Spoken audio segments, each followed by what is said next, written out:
আসসালামু আলাইকুম রহমতুল্লাহি ওয়া বারাকাতুহু। আমাদের শহরের পাক চলতেছে। আমরা ছেলেরাও রান্না করতে পারি। যখন দেশে আছিলাম, মা ছিল, বউ আছিল, তখন পাক করা লাগে না।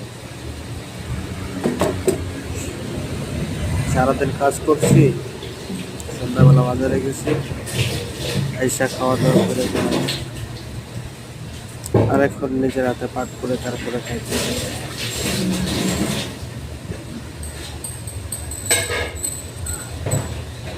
দেশে থাকতে মা বাপে বউ বাচ্চা নাই মাংসগুলো ধুয়ে লইতেছি, খাওয়াইতে পারে না, আর এখন নিজে পাক করে খাইতেছি। বসাই দেবো মাংসগুলো। এটাই হলো আমাদের কুবার জীবন।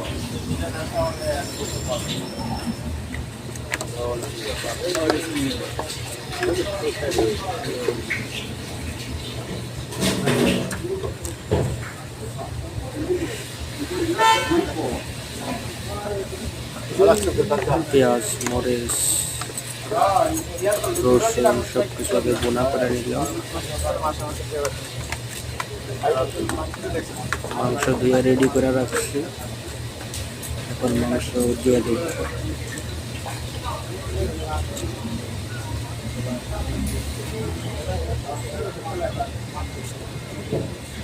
এখন শুধু মাংসগুলো উঠাই দেবো, দিয়ে মাংসটা বোনা করে নেব।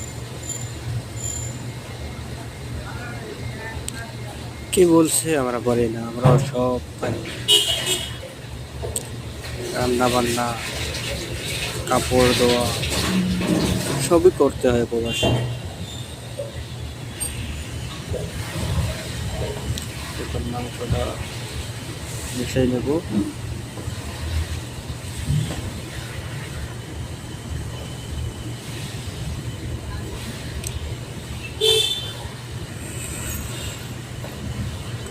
দেশে থাকতে 3 ঘন্টা ডাইকাও উড়াইতে পারে না, সেরি খাইতে পারে না। আর এখন নিজের হাতে সেরি পাক করে নিজেই খাইতে হয়।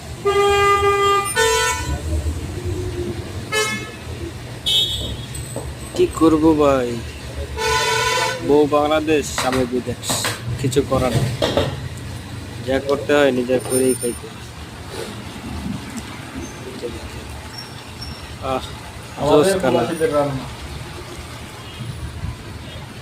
বোনা হওয়ার পর দেখলেই রুচি হবে।